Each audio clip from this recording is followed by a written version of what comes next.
こんにちは。ワインピアノ教室の松本です。皆さんお元気ですか？さて今日は習い事の前に重要なことについてお話ししたいと思います。ピアノと英語レッスンを提供している私としてはこのような話題をお話しするのは大変気が引けるんですけれども、これからですね、春にかけて習い事を検討される方がいらっしゃるかと思いますので、どうぞね、最後までお聞きいただければ幸いです。私が子供だった頃に比べて、今の子供たちは本当にたくさんの習い事がありますね。水泳とか英語、バレエ、で体操、で習字やそろばん、あとサッカー、野球、空手など、本当に多種多様なね、習い事があって羨ましいなと思うんですけれども、その反面ですね、習い事が多すぎて、生活にゆとりのない子供たちが増えてきているのが問題となっています。また、習い事の低年齢化も問題になっています。まだ3歳や5歳なのに、すでに2つや3つ以上の習い事をしていたり、で小学校に入るとですね、もう7つや8つの習い事をしている子どももざらにいるんですよね。では、習い事が多すぎると何が問題なのかをこれからお話ししたいと思います。まず一つ目は、子供が忙しすぎる状態になると、心身の発達にマイナスの影響をもたらすんですね。で、子供の本来の仕事は遊ぶことです。で、外に出て他の子供たちとね、思いっきり外で遊ぶことで体も鍛えられますし、で、また社会性もね、養われていくんですけれども、それがあまりできないお子さんは、ストレスをためてですね、で、他の人たちとのコミュニケーションもうまく取れず、精神に異常をきたしてしまう可能性があります。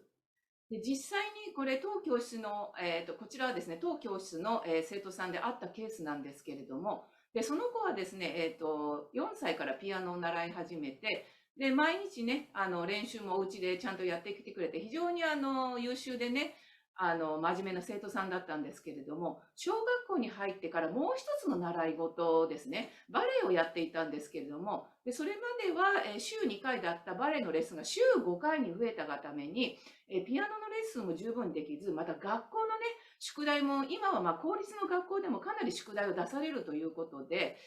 そちらの学校の方の、宿題とかでも忙しくなってですね、アップアップの状態になって、で気がつけばですね、お家で暴れるようになったということがあったんですね。でまたこれは当教師のケースではなく他のご家庭であったケースなんですけれども、でそのお子さんは小学校にも入る時点ですでにもう習い事をもたくさん持っていてですね、週6日ですね、習い事をしていても休みが日曜日だけという状態だったんですね。で幼稚園の時にはさほど問題なかったんですけれども、小学校に入ってから学校で落ち着きがなくなったり、でクラスメートに暴力を振るったりですね、で忘れ物が多かったり宿題をしなかったりという、そういったいろいろな問題行動を起こすようになったそうです。親御さんの中で子供がやりたいことを全てやらせてあげたいというふうに考える方がいらっしゃるかと思うんですけれども、いくらね子供がやりたいと言ってもですね、限界があります。考えてみてください。大人がもしこれだけの習い事をすればかなり大変なことになるだろうということはわかるかと思うんですけれども、子供は自分の限界がわかりません。で、子供を管理するのは、親の役目です。また、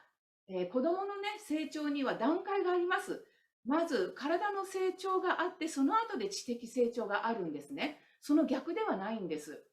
体の成長がままならぬうちに、たくさん習い事をすると、子どもの脳が追いつかなくなり、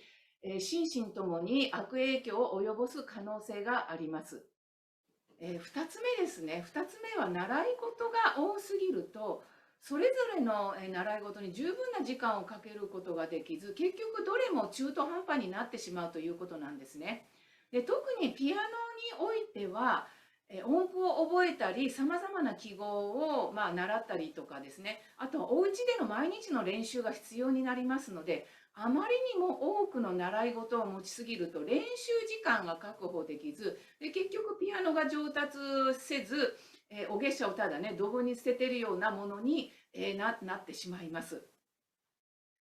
で、それではですね、子どもの習い事はいくつまでがいいのかという話なんですけれども、子どもの成長や能力を鑑みると、子どもの習い事は3つまでというふうに言われています。